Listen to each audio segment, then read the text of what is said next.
this Sandbox episode, we're doing something that's really special and really fun. We decided to dedicate the entire episode to reviewing the brand new film from Steven Spielberg, Ready Player One. And so, as you can see, we have a couple of guests with us. I'm going to try my best to eloquently introduce our guests. But I'm going to do this on the fly, so this might not be awesome. Ladies and gentlemen, welcome our great, great friend, Gabe Barletta, to the show. Hey, guys. If you are in the Slack community, you know who Gabe is. He's El Grey Ghost, and he does a lot of incredible art. The Grey Ghost. He does the Grey Ghost, but with a variant spelling of the word there's gray. A Grey Ghost. And then the Spanish Grey Ghost. Speaking of Spanish, the guy sitting to my right is my good friend, EJ Gauna, who I've mentioned on the show several times. So, ladies and gentlemen, welcome EJ to the show. Hello. As you can see, this is it's a little bit of a different setup. We're trying to be a little casual, so we're sitting on this couch together. I didn't know I'm sitting Indian style. You guys can't see this. I'm sitting Indian style. I think the people on YouTube can see it. I'm gonna not sit Indian style. So I give it 3 minutes before like a leg falls asleep. Yeah, but you just tilt forward and fall.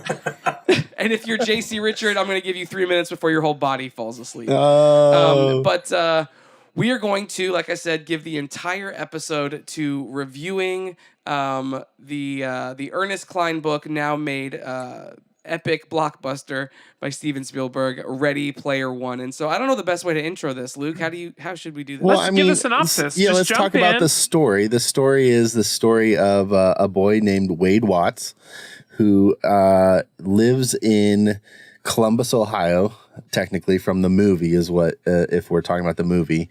And he plays this game. It's called The Oasis. It's an online platform where you can do anything. You can be anyone. You can, any kind of story that you want to play and any kind of experience you want to have is there virtually in the Oasis. And then the creator of the Oasis dies and he leaves an Easter egg. Whoever finds the Easter egg wins control of the Oasis and trillions of dollars.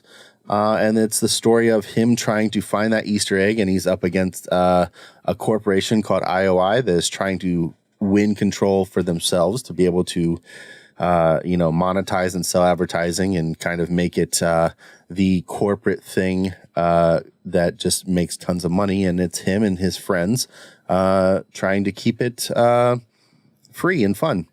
Right, because at this point, so many people are in the Oasis. I mean, it's like It's in 2045. It's set in 2045. So in the future, basically life is lived virtually now. Right. And all of currency, everything is in that. Right. And so to have control of that is, in a way, to have control of the world, because in essence, that is the life of the everyday person. Yeah, and so let's try to break this into two pieces. So, who in this room has read the book or listened to the audiobook?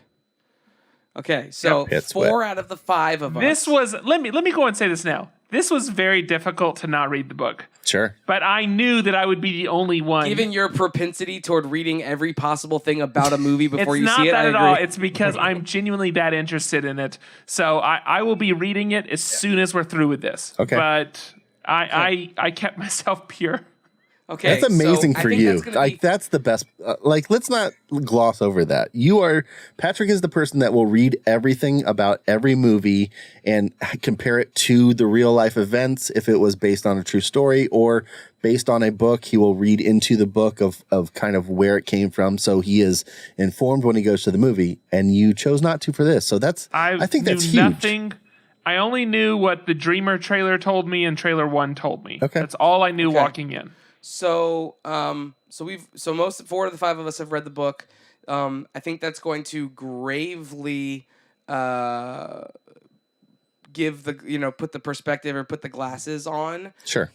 For those of us who have seen the movie and have read the book, why don't we let our guests start off by giving their general feelings about the movie, what they thought, and then we'll dive into... Real quick, before we get into that, anybody listening, this will be full of spoilers. So if you have not seen the movie or have not read the book, you should just check out now because Turn it this off. Yeah. is full of spoilers. All spoilers. We are talking about everything. Back.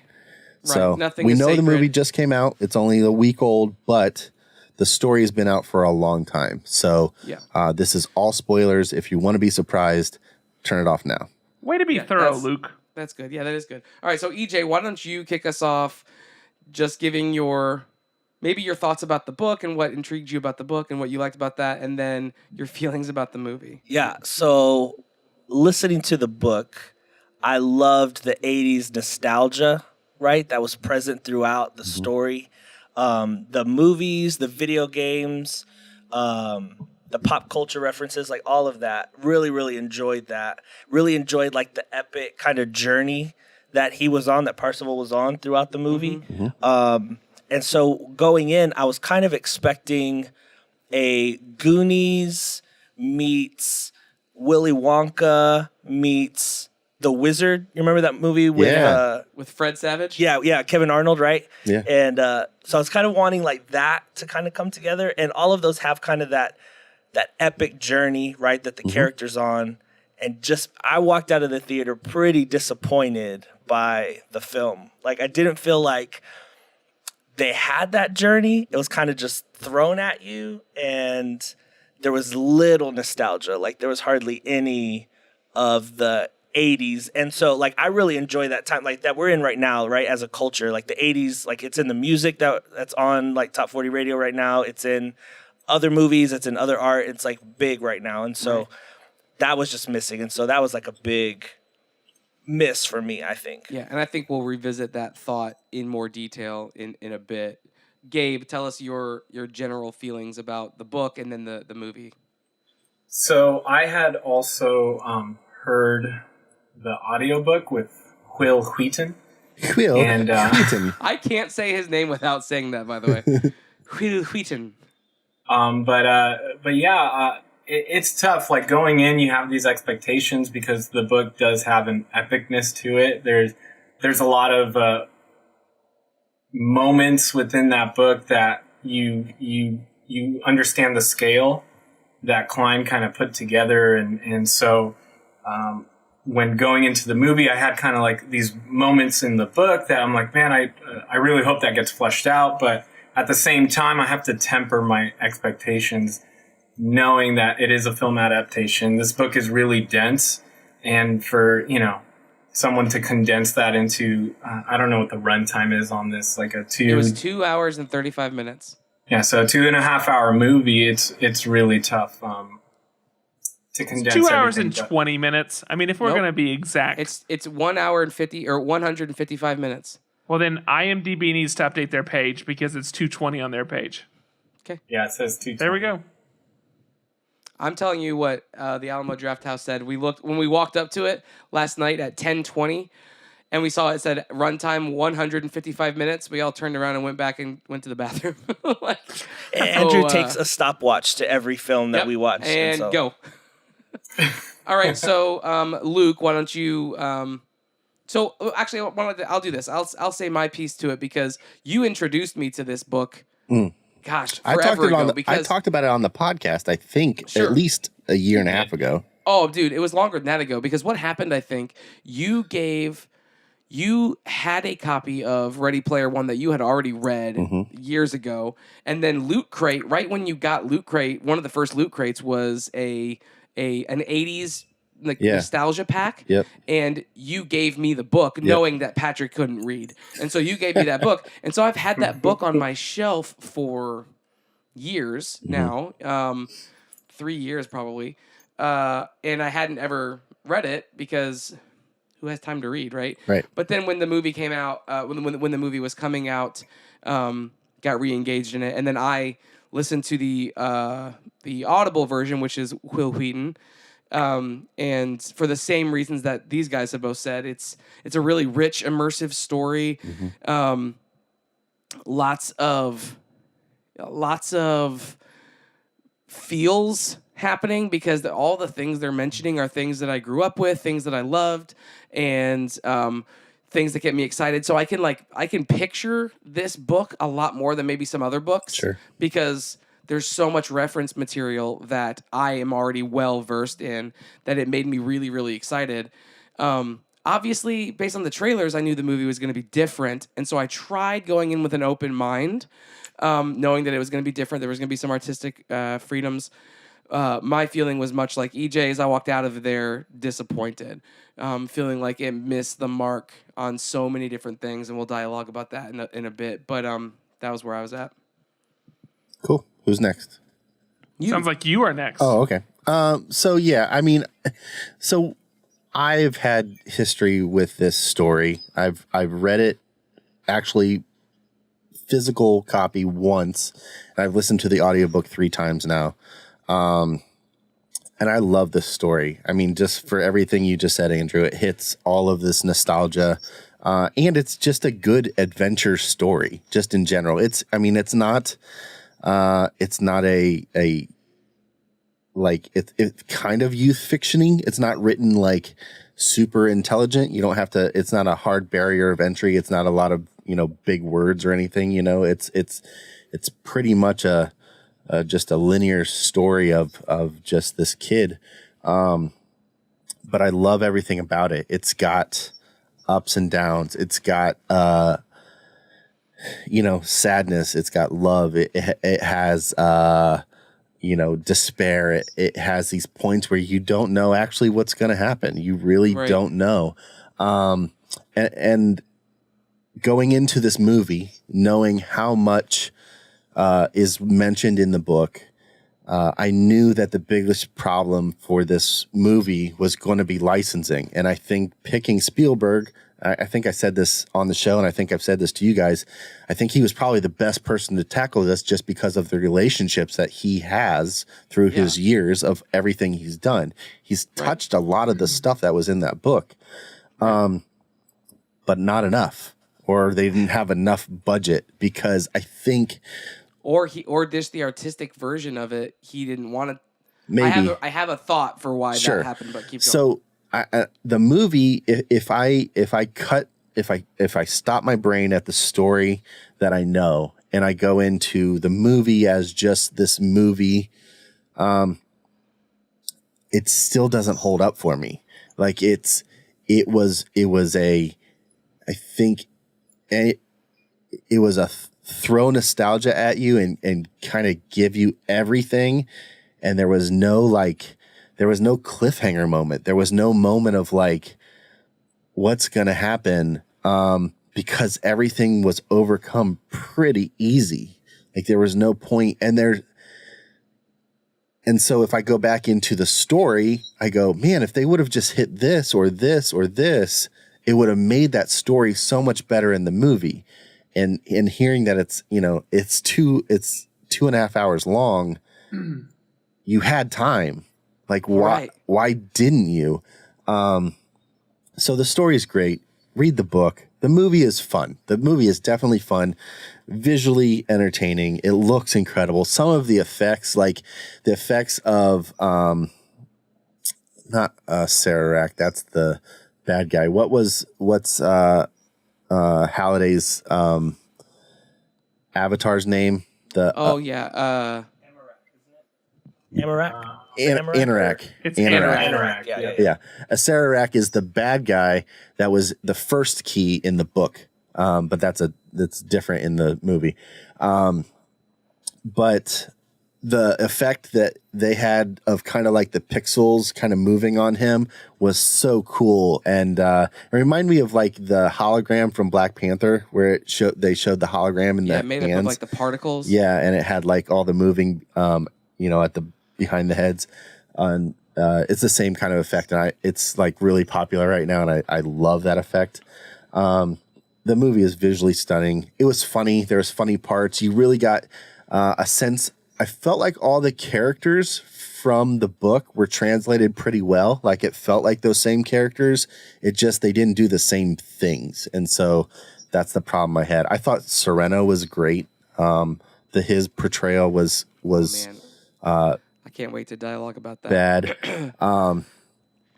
But yeah, I mean, overall, it was a fun movie. It doesn't hold a candle to the book. So I was definitely disappointed. But objectively, as a movie, it's a fun ride. I loved this film. I knew, no, let me just. It's fine. Absolutely love this film so much. So people like Ben Mendelsohn, Mark Rylance are just so captivating. I mean, I have.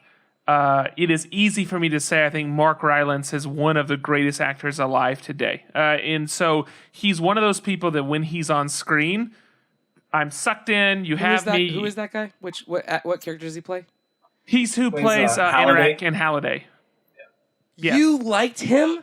Oh my gosh, he's incredible. He was one of my least favorite parts of this whole movie. He is an absolutely amazing actor. So Mark Rylance, and then again Ben Mendelsohn, just an awesome guy. And he's another one of those characters that whenever he's on screen, I'm in, I believe it, I'm good with it. And so watching the film, I know you just referenced there's no like cliffhangers, there's no whatever. Me personally, I didn't want that walking in. I wasn't looking for a stressful film. I wasn't looking for, I didn't need a deep conflict. In this case, I wanted to have fun. That's all I was looking for from the film. I wanted to enjoy it. I wanted it to be fun. I wanted to see a bunch of references to a bunch of pop culture items. And then I wanted to have like this feel-good emotion. And then I wanted to leave. I didn't want to wager anything while I was there.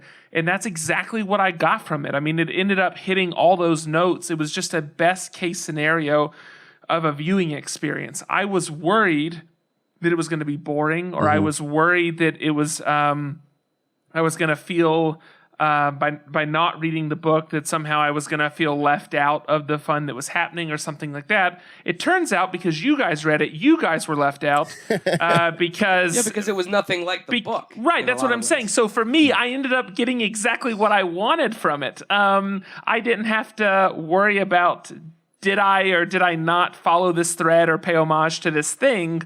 And it really worked in my favor. So I walked away from the film wanting to turn around and immediately watch it again. That's how much that I enjoyed this film. And I know this doesn't mean a lot to people listening, but I typically don't rewatch films and that type of stuff. I'm a one and done type of guy. This was great. I'll be going to see it again this weekend. Sure. But I think it's fantastic. It was lighthearted. It was fun. I didn't have to wager anything. I didn't have to worry what was going to happen to these characters on screen. I just got to sit back and just have a light, enjoyable experience, and that was what I wanted in that moment. So well, I was going to say, to be fair, like, I think everything you said is valid. Like, going into the movie, if you didn't expect anything but just a nostalgia fun ride, I think it definitely hits that. And I don't think anything in the movie left out any kind of nostalgia or didn't pay nods that were due. But I think they did. I think compared to the book, it didn't. Yeah. But I think any reference made in the film was true to the reference. Oh yeah. I don't think that and you had talked about this a little bit about that was like the biggest miss, and at least I remember you saying the biggest miss for you was it didn't pull the same kind of nostalgic strings. Is that how you say that? Whatever. Yeah. It didn't pull the same strings that the book did. It did have other references, but they weren't references even to 80s stuff necessarily. Yeah, it was modern. It was modern. I'm curious, out of age bracket, who grew up in the 80s?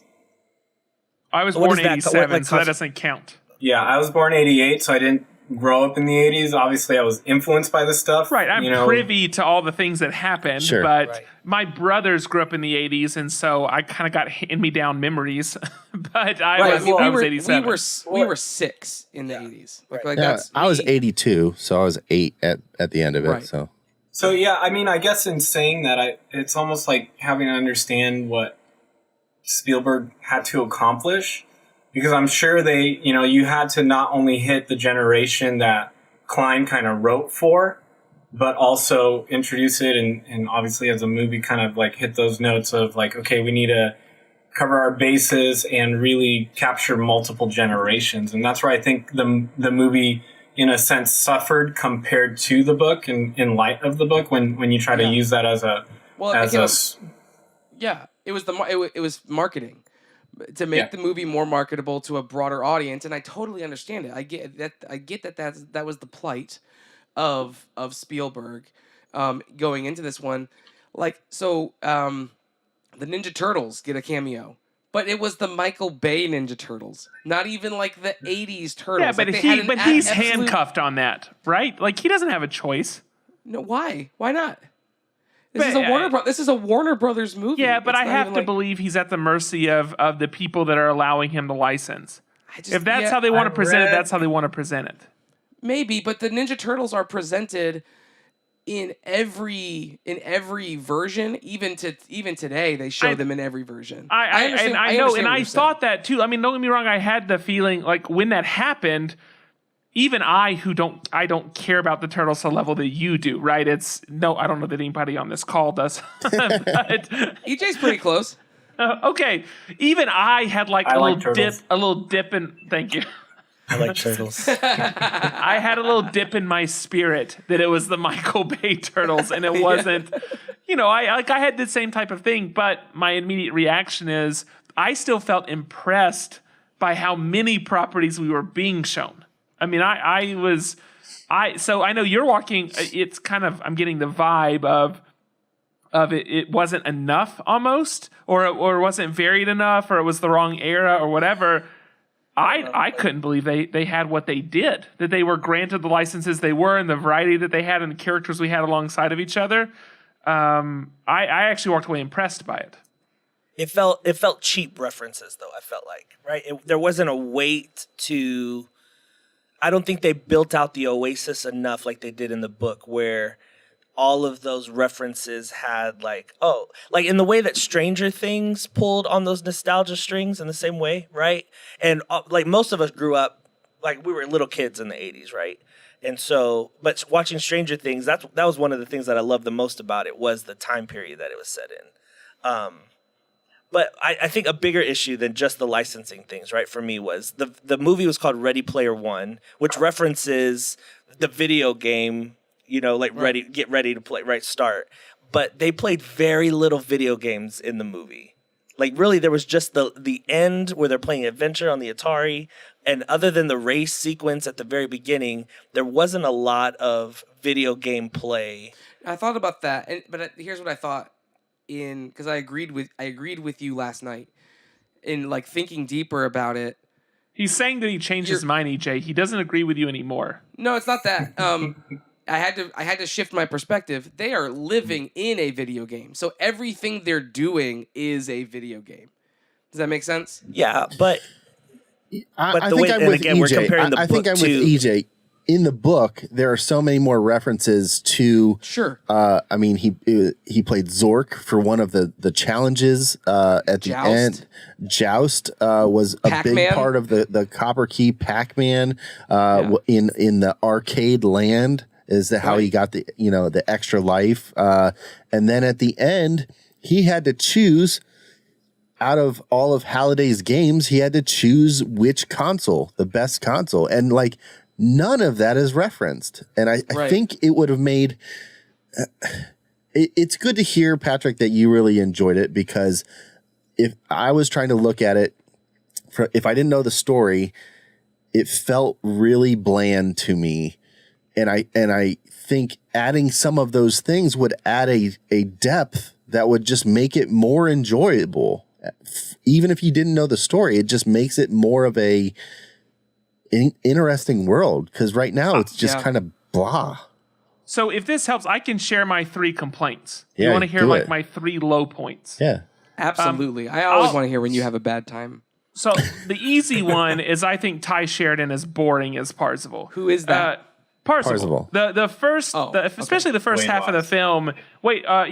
I'm sorry, Wade Watts. The first half of the film just is so deadpan, like the way he's discussing things and talking about things, the lack of just really any emotion.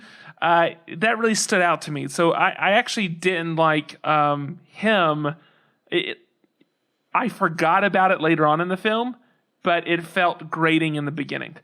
The second thing is the idea of, the things that happen in the real world are real. that felt so forced at the end. There's nothing that was happening in the film that was leading up to that idea. And then to suddenly like just shove it in the last 10 minutes, it was just odd. So it felt like that was supposed to be tacked on as some type of lesson learned.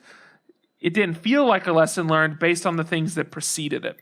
And then the last piece of this, I will say on the third item, I will say on the topic of games, one of the moments I liked the most was Adventure, when he's kind of talking passionately about it. Like he's sitting there playing the game and he's like really kind of verbalizing like the importance of it and why it's meaningful. I would have loved to have heard and felt more pieces of that about. You'll love the book. Yeah, you Other love games. the whole That's book. the The book. Yeah. Because I That was is the getting book. super excited about him just sitting there, just playing his game, like not doing anything, and just hearing that kind of that inner, well, it wasn't inner voice because he's saying it to everyone, but hearing that explanation. So I would have loved more of that, absolutely. Yeah. So I wanna shift gears a little bit just to keep us rolling. You talked about specifically the guy that plays Halliday, and you love him as an actor. You thought he did a great job portraying. I want to hear from the people who know the character of James Halliday how you think that actor did portraying him. You're kind of like leading the witness right now. No, No, I'm not. That's fine. I'll take it. I'll take it. I think he was fine. Like, I honestly do think he was fine. I think he played the borderline Asperger's genius. Like, I feel like he played that very, very well. I think you lose a little bit of like, he doesn't portray his actual love of video games in the movie like you get from the book. And I mean, I know you're never this comparison will happen this whole conversation. It's really hard to translate any of that into a film because you have so much more time in a book to explain those things. So I get that. I don't think you give Halliday a good enough picture of his actual love of games until the very end. And I think that does his character a disservice because he just seems like a very introverted genius and not really a person that cares about this kind of connection. Yeah.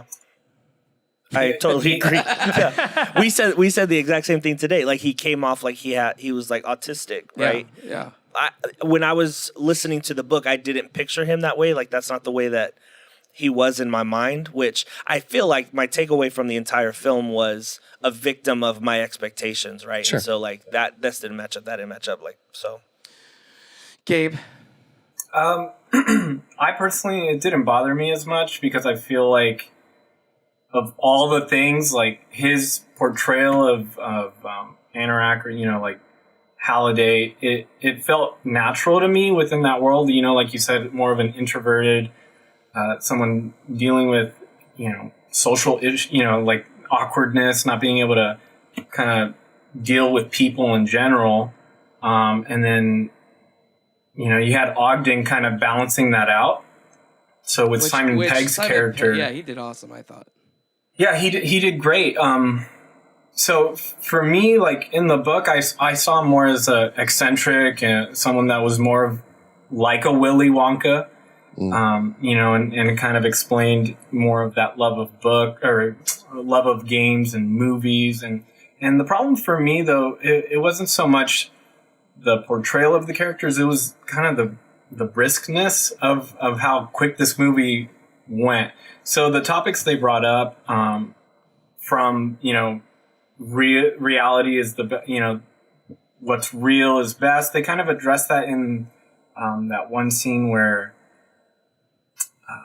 H was talking to Parzival or Wade and kind of explaining, it's like, dude, you didn't even know this girl, Artemis. Like, what are you talking about? Like, 300-pound guy named Chuck.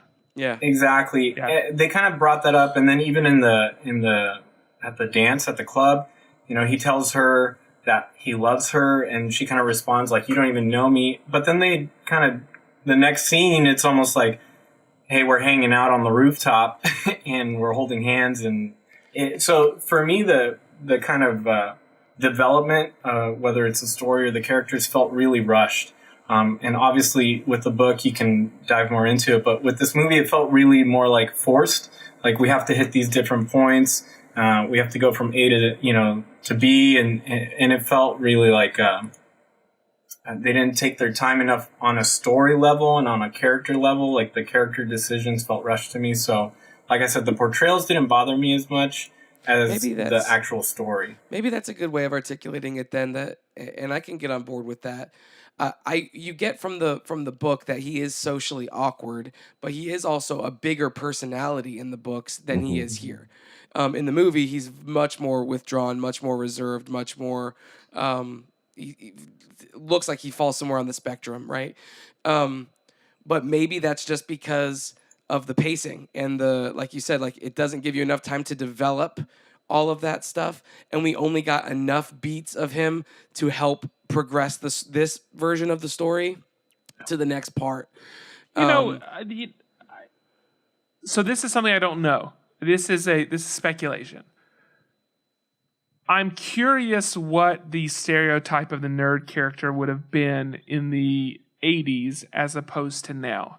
Because I think if you consider what he was, if you consider like the character he's playing, this developer type, deeply into this game, someone that is kind of treated games as friends as opposed to, the only reason he came to the real world was to eat and sleep idea. Then from that standpoint, I think he really nailed our perception of what that person is now. And I'm curious, so that makes me curious if that perception from 20 years ago is different than that perception today, and if really you can consider it adapting for the time. Sure. Because that's how it came across to me, is like, oh, you really nailed how I would view that person. No, that's a good point. I honestly hadn't thought of it that way. I do think it was maybe, if that's a scale, it was tipped a little bit too much in the adapt it for this time, but I can get on board with that. I don't hate that idea. So in terms of character, were you saying something, Gabe? No, just real quick. What I think, like you were saying, that kind of tipping a scale, it almost feels like it.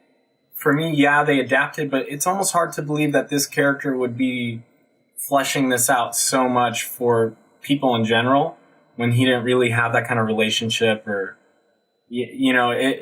like they didn't give an explanation to me that felt natural of him. Like, yeah, I want to give this to the world because I don't know, it didn't feel like that came from a natural place for him, looking at it on that level. Sure. Yeah, and so I think a thing that didn't ring true to me, that just rang as a false, is the bigness of this, right? The book creates a very detailed, obviously you can't get as detailed, but a very detailed depiction of the journey that Parzival and the world goes through. This references it very briefly at the beginning before the Forza inspired Mario Kart type race. Yeah. But then after that, it's gone. Like they don't really reference that anymore, and everything comes very quickly and seemingly very easily to the high five. And yeah, like we went 5 years with basically no developments. Yeah. To in 3 days it's all solved. So Patrick, when you read the book, you'll notice it's the opposite. It's like almost a year passes for the whole thing. Oh yeah. And that stood out to me in the film. It stood out to me that why was there such a barrier of entry to this, like, first or second step, and then all of a sudden, like, licensing. Oh, now it's easy now? Yeah, that did stand out to me for sure. And I think one of the things that, so let me tell you what I think about a thing that I felt like was unnecessary. This had nothing to do with licensing, so that can't be used as T.J. Miller. Whatever. Well, I love T.J. Miller. He was great. I thought he was great. But I did. I wanted to stick my hand through his chest. Like, if I knew him in real life, that's the very first thing I would do is take both hands and just... I didn't like and didn't see the need for splitting Parzival's or Wade's story with Artemis's. in the movie, they give Artemis a huge plot point that in the book is Parzival's and is very, very well thought out and almost like Mission Impossible style planning. And they give it to Artemis. I don't see why they needed to do that. It was an unnecessary change in the story, and I think it didn't help. It didn't help the story get further along. And yeah, I mean, I totally agree. I think that part of the book. We're talking about the second key. Is that what we're talking about right now? No, we're talking about her being in the loyalty. Going to the loyalty center. Working off her debt. You'll have to tell me these things. So again, that's fine. Sorry. Yeah, it was assumed information. That's totally Parzival, and it's a planned thing. And he gets himself sent to the loyalty. So he infiltrates and does all this stuff. His story starts in Nebraska, and he works his way up after he finds the first key. After he gets all of this money, he then moves to Columbus, because they have a faster connection to the Oasis, to then level up to 99 to get all of this stuff. No, I think he moves to Columbus after they collect him. They transport him. I'm pretty sure they transport him to Columbus for that. 4 of you have read the book. I promise I'm right. It's fine. He moves there. He gets that apartment. He decks it out with the security and system. then he gets himself caught. Yes. So he can have that way. That way the Sixers can't get. It's after the explosion. That's what it is. Yeah, he moves to Columbus after. Okay. Yeah. Well, so I think they may have kind of like jumped over that point, and he didn't address it because he had introduced the High Five, this group, as if they were a team. Even though he kind of addresses like, I don't clan or anything like that, and really in the book you feel that kind of like independence, like everybody's just trying to get there first. Whereas and that's this the overarching theme of the book. Yeah. And so in the film, because I feel like Artemis sends the message out before she gets arrested, then they meet Daito and was it Sho? It's Sho. It's Sho in the movie, but it's Shoto in the book. Right. So all of them kind of just meet Wade right outside that kind of, to escape and drive off and everything. And I think because he introduced the characters that way and introduced them to each other that way, that whole, him planning this out of the prison to protect them basically and keep them out of the loop, didn't make sense. Yeah. So I think that part of it was an unnecessary change with Artemis and giving her all of that stuff. The other piece that I felt like they spent time on things that didn't matter. Like there's probably 5 minutes of the movie that's spent on Sorrento and the lady who's leading the level, place. The loyalty the center. loyalty level, loyalty facility. 5 minutes of their relationship, which it had nothing to do with the original story, and it didn't even progress this story at all. She was a non-character. I'm curious, Patrick, what you thought of her, because me personally, I couldn't stand her. I thought she was a waste of a character and something that you could have given to Sorrento to give him more of a intimidating villain character. He almost seemed like he didn't know what he was doing and he needed everything her enforcer? I'm sorry, his enforcer. I think her name's Finale in the film. Finale Sandor, or whatever it is. I don't know. So again, I didn't walk into this film feeling like there were any stakes. Like I recognize that this guy's not getting killed off. I mean, they're not going to win, right? The big evil corporation is not going to triumph, especially when we're talking about the beats of like 80s films. Sure. We know that they're going to rescue the mountain and like they'll ski another day. Like we're going to be fine. And it's about the journey. Yeah. And so from that standpoint, I didn't perceive her as a threat. I loved her haircut. I think that was great, on point. They should have spent more time on that. Do you maybe feel got to meet her stylist, some of those things? I feel like the movie could have progressed the same speed or quicker, or given you more insight to other characters without her, though? Because here's the problem: when you put someone like that, you're right. What you just said, Gabe, is correct. Because they used her to basically say, "Hey, Ben Mendelsohn's character, you're an idiot. Like without me, you're just gonna bumble this up." Well, he doesn't become the CEO leader of this organization being an idiot. Right. And so why they feel the need to assert that he is when that's obviously not going to be the case, it just doesn't ring true to the person that he would have to be emotionally, mentally, whatever, in order to be in the position he's in.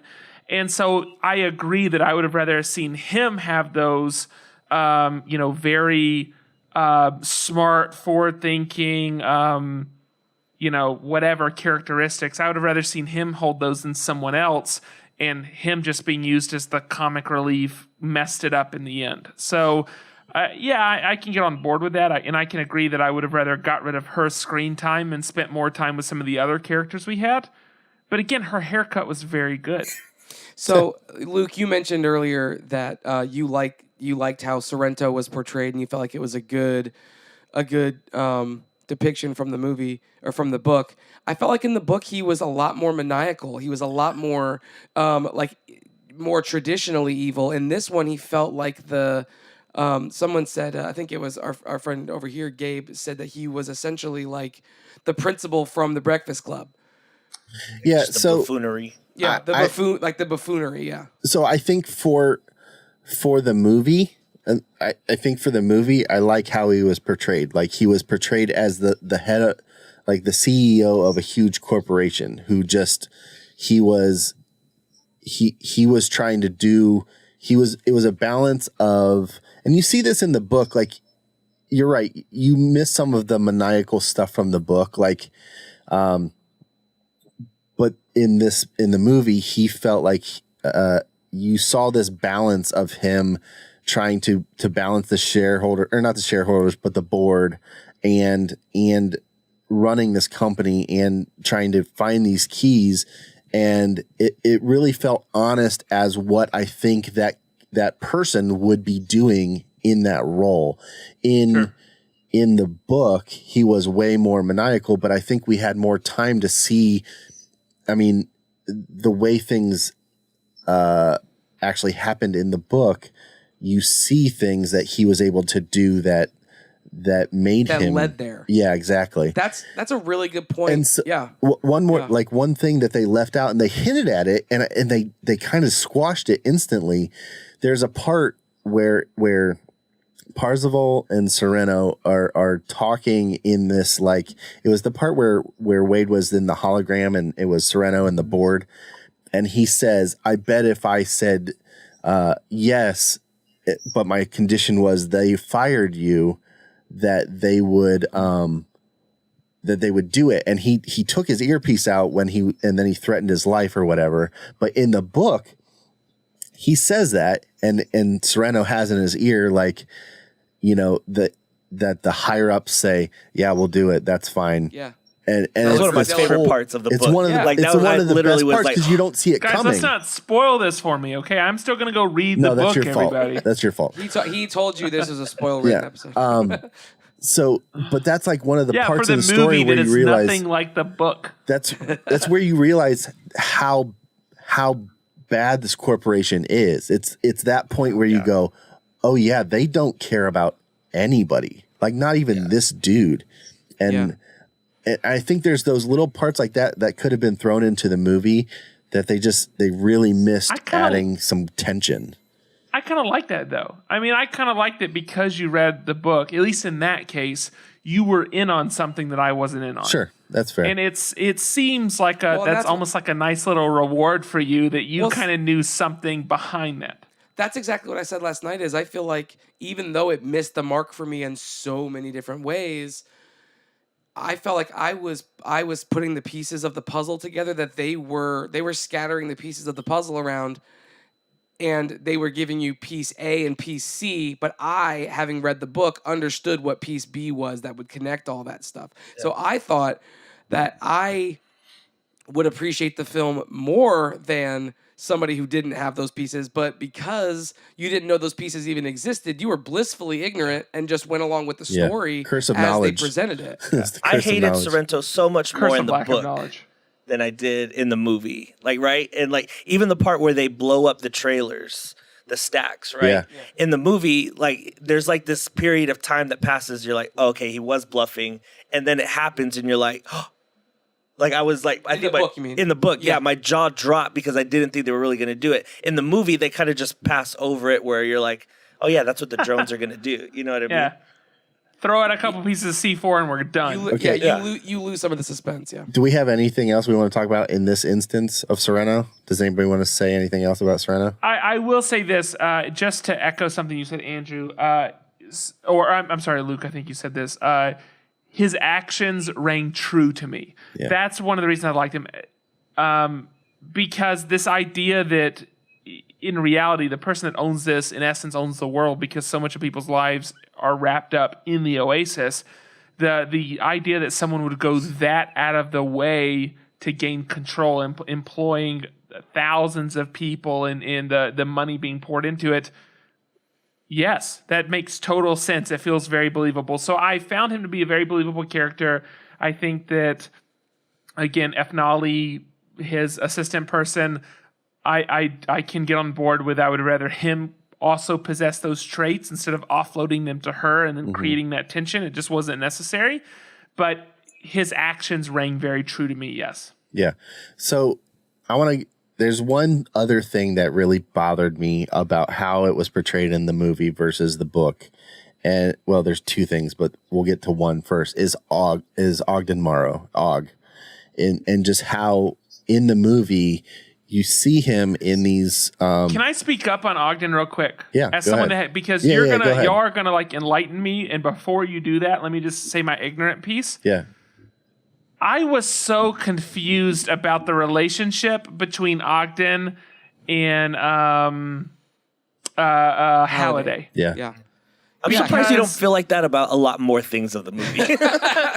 No, I mean, because like based on the way it was set up, I would have expected them to kind of hate each other by the time we got to the end, and yet somehow they're still like close friends. Like I expected a lot more conflict, especially around the love lost, and it was confusing to me. Yeah. And so I don't know. In the other piece that like I guess it's fine that he's not the collector, but what's his the other title he is?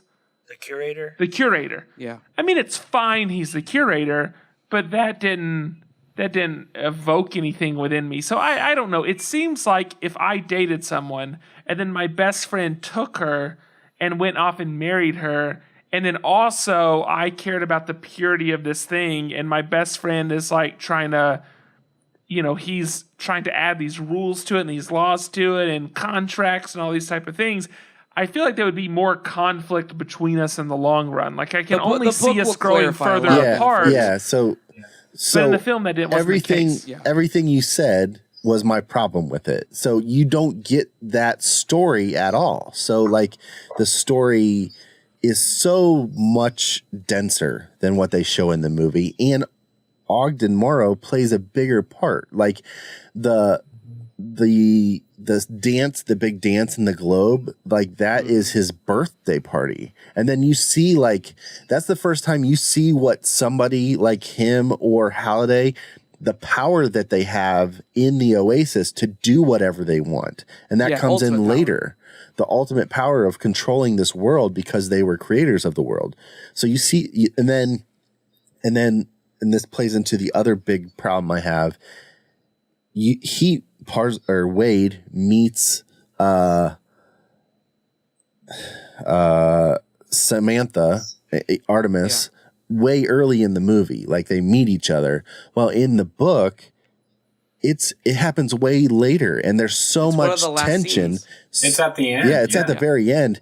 Well, only because Og steps in and helps them in this time of need and brings them all together. And then you get this whole idea of like how him and Halliday, their relationship changed in time and after time. And it's really, really complete. It's a rich story. It's really rich. And in the movie, you get like, okay, he signed over his stuff. He took the girl. And then at the end, he's watching over and helping out. Well, why? Like, it's the exact same thing you said, Patrick. Like, there's no reasoning. Like, I don't understand, based on the movie and not knowing the book, why he would be helping in the end. And that's I hope there's a 4.5-hour director's cut that comes out on Blu-ray that would explain all this. it still comes down to licensing. And has the original Turtles. No, I feel like this movie is a victim of just trying to make it one movie.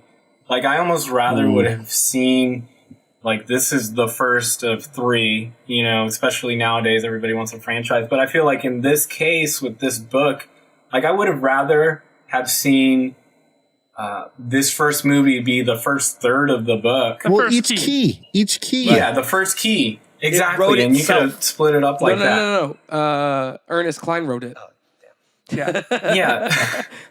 But I feel like I would have rather seen a first movie about the first key and then possibly it failing, you know, financially, and then not carry on than to try to put everything together in one single book. Because, you know, an example like The Hobbit, for example, the movie, they try to stretch that out to make it 3 movies. And, you know, they were really pulling from everywhere, from notes and not really the book. But with this movie, you have so much, what's the word I'm looking for? You know, to dig from. The well is super deep when it comes to this movie. Yeah. You could have easily have split this into 3, made it each movie about each key. And I think it would have helped the story. It would have kind of fleshed out those characters from Ogden to Halliday, their relationship, because it's super important to why he did everything he did. And yeah, so I thought about that and I thought, I don't think a trilogy would have been the right call, but a sequel, a 2-part. If the first movie was establishing the characters as they live in the Oasis and the importance of the Oasis and all of that, and then that movie ends with him finding the first key, then the second part of the movie, or the second movie, would be the second key and the third key, because all of that stuff happens relatively quickly in respect to the runway up to that first part. And I think you could have that's what they're doing with it, right? They're building into 2 parts. And I think you had plenty to do a 2-part like little mini franchise, and I think it would have been perfect. So let's do this, and I'll say this, even as an outsider, I could tell that this was a victim of the amount of content, basically. No, absolutely. It's licensing is what killed this movie. Right. I could recognize that this part felt rushed and this part felt like it was just thrown in, and then we spent a lot of time over here, but why was this tacked on? Like, I could tell that I was not only that there were things I didn't know, it's not just that, but that it was just a victim of trying to do too much in too short of amount of time. Sure. Yeah. I still loved it. But what I do want to hear, this is an important exercise, I do want to hear everyone's favorite moment from the film. And I do, and along those lines, your favorite property that came out. So we may be limited. We may have the new Turtles. This like the final question? Let's wind it down with this. That's great. But for everybody, because I think we've done a pretty good job about talking about complaints. Yeah. But what's a highlight moment, and what's like a property that you saw that you and just your had score, like a 1 to 10 score. Yep. And the score. And it could have been a property, and it could have been a song, but and then throw in the 1 to 10 score. So EJ, why don't you kick it off? My favorite part, my favorite moment. I don't know if I have a favorite moment of it. That's how much I didn't enjoy it. Maybe the last battle, maybe between Mechagodzilla and Mobile Suit Gundam, and Iron Giant and the Gundam when your boy turns into Gundam, and that might be my favorite property just because he looked awesome. I wasn't even really a fan of Gundam Wing, but that was really really cool. I thought. And then what your favorite property was? Gundam. That's what I'm saying. Oh, okay. And what's your score? 0 to 10? 3, 4, because I think my son would like it. Don't lie. He's 9. All right, Andrew, you're sitting beside him. So what's I'll take it. My favorite moment was, and this is gonna sound completely contrary to what I've been saying this entire time. So recognize I know that. The Shining part, when the second key was in the second key. Yeah. Was that the Yes. the second key was in The Shining? I loved that. It is not in the book at all, Patrick. That was completely a diversion. H was from- hilarious. from the book, but I loved it because that hit the note for me of the true nostalgia, because I love The Shining. I love that property, and to see, like, I knew what that character was going to encounter before that character knew what he was going to encounter. And that was cool for me. That was how, like, the book read for me. So even though it was a complete diversion from the book, I loved that scene because, and that whole premise, because it hit the nostalgia note for me. My favorite property to see, seeing the Iron Giant was awesome. And I was also okay with that diversion, because in the book he's mentioned, but he does not get that level of screen time. So seeing him, and I think I would give the movie. I think I'd probably give it a 7. I am, after this conversation, excited. I'm going to go see it again tomorrow with Cooper. So I'm excited to go see it again. It'll probably bump up, like always, the second go around. Once I learn how to tailor my expectations but ahead of time, maybe I'll be better at getting a good rating on the first go. But like everything, you guys have all presented good perspective where I'm like, oh yeah, maybe I shouldn't be so hard on it. Other than EJ. EJ just hated it. I think I'm going to give it a 7, recognizing that I might hold out for an additional half a point or an additional point. All right, Gabe. I'll name the things that I thought it did well. Visuals were insane. Obviously, I think the CG they had in this movie, I was worried when I saw the first trailer, and I usually don't like watching trailers just because expectations, but going in and watching it on the big screen and, sitting in a theater and actually enjoying it that way, I felt the visuals were done right. The score for me was great. I think they brought on Alan Silvestri, if I'm pronouncing that correctly, who did Back to the Future, I believe. Yep, for sure. I thought that was on point. Everything, audio, I thought the sound mixing was great. The Zemeckis Cube was pretty great. The Zemeckis Cube, I was going to name that as one of my favorite scenes. Between the Zemeckis Cube and then I agree with EJ, the Gundam scene. I actually grew up, my brother more than me, but I grew up watching that exact scene where he's pulling out the sword and then the light kind of bing, that Smash Brothers, Yeah. That was fun for me.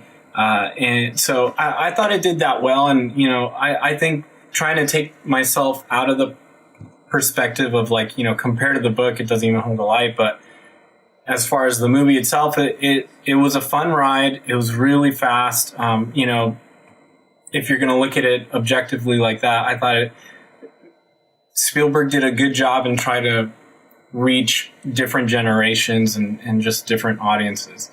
For me, the score, like Andrew, I think I'm going to give it a 7 out of 10, mainly because I'm like, as much as it didn't compare anything to the book, I felt like it was a fun time. I don't know. I had a fun time despite being disappointed by certain character choices. Are you taking your kid story. tomorrow? My 1.5-year-old. Well, he'll probably like it as much as EJ did. I personally do. I do want to watch it again, though. I feel like there are enough Easter eggs that I would want to go back and, like Andrew said, your expectations are tempered better now than going in. Right. Not knowing. That is exciting to me because I know that people are going to be digging up Easter eggs for the next couple of years. I'll go next. My favorite scene, I have 2 moments. One, I genuinely, when Wade Watts is talking about adventure while he's playing it, just the excitement behind it was a very compelling. And the second moment, this is oddly specific, but when Halliday is talking about Kira, and actually Og asks if he asks him a question about liking her something, and he stands up from the table. Like that moment of pseudo embarrassment, but also just like a happiness, just really stuck out to me as an awesome moment that we got from Mark Rylance. So I don't know, it just stuck with me. So I really enjoyed the film. As far as properties, that is tough because there kept being properties like there's The Martian and there's Battletoads showed up and things like that.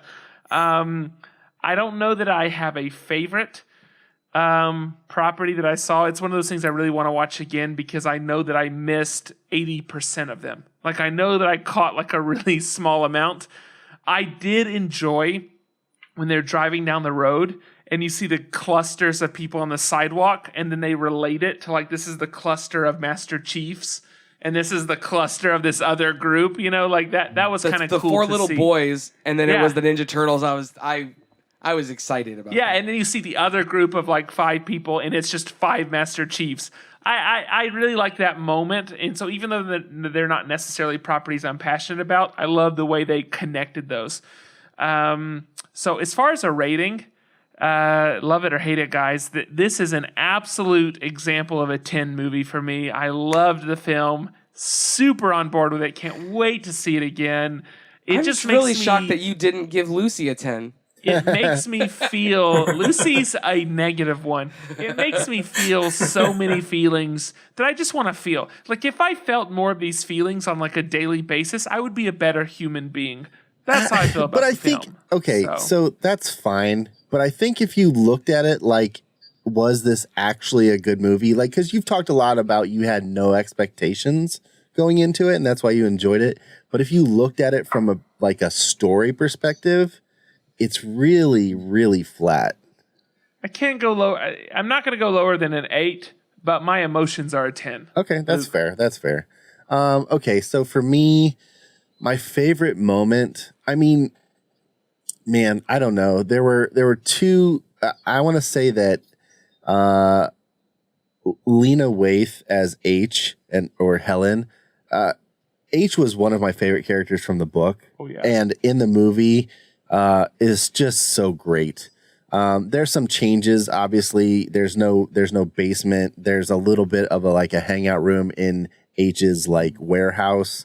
Oh, I thought that was awesome though how they did that. I do too. I just didn't like the whole I don't know. I just didn't. Did you see? Okay, so did you see the Easter egg of re-elect Will Wheaton? Yes. Yeah. Oh, absolutely. And then the re-elect mayor. Yeah. Whatever his name is from Back to the Future. Yep. It's good. I loved that. It's great. I love that. So I think H was my favorite part of the movie. As far as a specific scene, the whole coin, with the flipping and the giving, I thought that was just funny. It was really because I, as somebody who read the book, knew what it was. I knew that's how they introduced that coin, and so I was like, he's just giving it to her, and then I was like, it was just fun. I totally missed it. Really? I totally did because it didn't. I kept expecting to see it how the book Sure, did it. sure. I don't know why. By that point, I should have known, but I totally missed it. And by the time the end came and everything exploded, I'm like, "There's how are they going to get around this?" Yeah. And then he comes back and has that coin. I'm like, I'm such an idiot. I totally missed. Yeah. No, that totally missed. So thanks for ruining more of the book. Go on. I think that was my I didn't favorite. tell you how he gets it. That's my favorite part. Fair. As far as property that appeared, there's. I mean, The loudest cheer in my audience was for Gundam.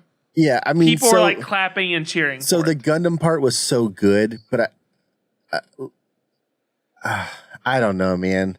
Battletoads. It's tempered because how epic Daito was in the book. Yeah. Oh, I know how epic and everything I think was. That makes it harder. Yeah. I mean, dude. I mean, the whole first key in the book is Dungeons and Dragons. I mean, it just doesn't hold a candle.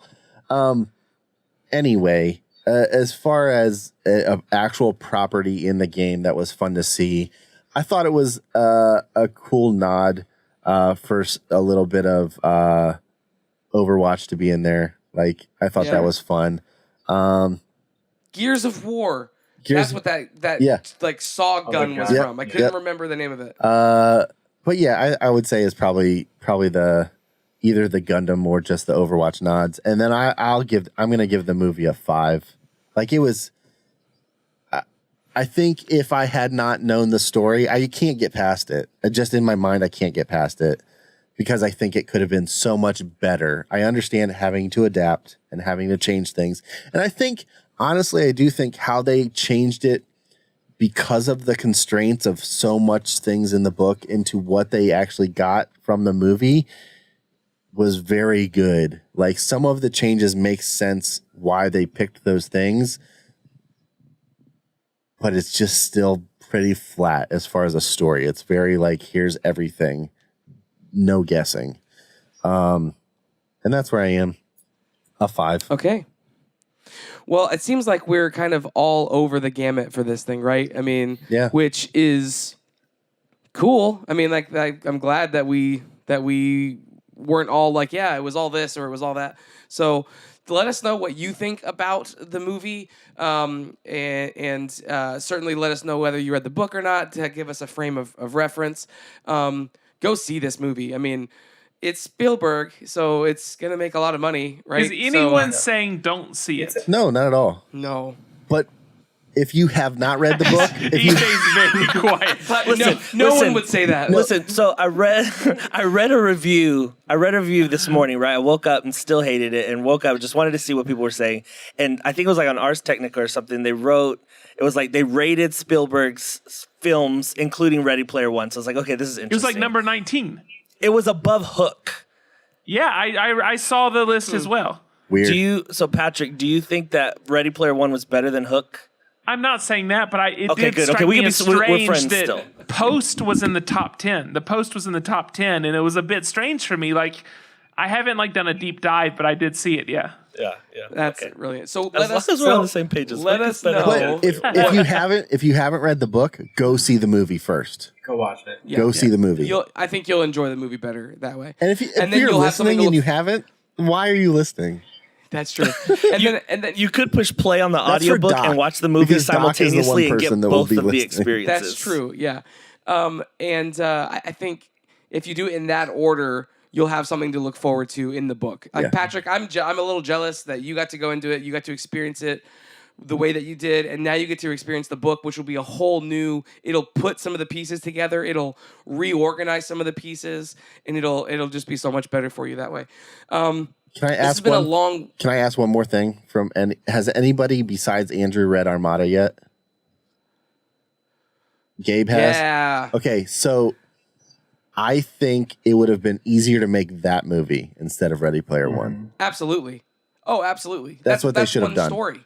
Yeah, that's one. Well, That's one cohesive. Yeah, it's one story, and really, what you're pulling from that I remember is more music. Yep, I think the playlists were a huge part of that book, Yep. and that's way easier to get that licensing one for. essentially plays a lot like War Games. Yeah. Even the character's name is Lightman. Yeah. And David Yeah. Lightman from War Games. So I just think it's a lot more one-to-one kind of pull. So Well, Universal Pictures has already bought the rights to the film from Ernest Cline. yeah, they bought the rights to the film before he finished the book. So he was For actually Armada. thinking of the screen. Yeah, he was thinking of the screenplay while he was writing the actual book. So I'll watch the movie first. that's good. Yeah. So we're going to get out of this episode. It's been a long one, so if you stuck with us, great. We want to hear how you feel about the movie. Man, it's been a blast. You can find us at mofonepodcast.com, where you can find show notes and links to all the stuff. No, there's just one thing. We talked about this movie and this book. If you need links for that, that's on you. But you can I'll and at least subscribe. put 2 links in. Thank That's you. how much I care. Thank you. I appreciate that. Just to something else. And then 2 of something. And then we'll just do we're going to create a meme generator that just has a bunch of angry things with EJ's face to say about Ready Player One. But you can find us at mofonepodcast.com, where you can find a ton of really, really great interviews with guests and really cool, talented people. Join us on the Slack channel, and certainly like, subscribe, share, do all that stuff. If you want to support the show financially, where can we find our guests online? I'm gonna get there. Let me run there. through the thing. Get there. Luke, you I'm trying. jerk. People keep stopping to talk about things. Gabe Barletta, El Grey Ghost. Shut up. Stop. Let me just finish this thing so we can get to the guest part. I don't even remember. Just find us, MF1 Podcast. If you're still watching us at this point, you probably already know who we are. There we go. You've sucked the life out of me. Congratulations, guys. Gabe, tell everybody where they can find you. you can find me at elgrayghost.com or just on Instagram at Gabe Barletta. It's probably the best way. See a bunch of pictures of my kid. So And you can buy stuff at El Grey Ghost. Like you Yeah. produce artwork and pins and great Good stuff. Like turtle stuff. turtle stuff over the garden wall. And not to those name a two. not those MB turtles. Those OG turtles. None of that Michael Bay garbage. No. EJ, where can everybody find you? Yeah, Insta at EJ Gauna, Gauna. His Instagram is hilarious. If you Gauna. want to if you want a laugh, you just open up Instagram and type in EJ Gauna. I deleted everything and just put up a bunch of Ready Player One memes. You should make so- a second account that says it's just EJ hates Ready Player One. That's the name of it. That's the whole. Yeah. That's the whole thing. And then every once in a while, Hook is better. You got it wrong. you got it wrong. But that's us. I guess I don't even know what we're saying. We're gonna get out of this episode. I'm Andrew. I'm Patrick. I'm Luke. I'm Gabe. I'm EJ. Peace out. Bye. Hold on to your butts. Not like this. Not like this. Okay. Done.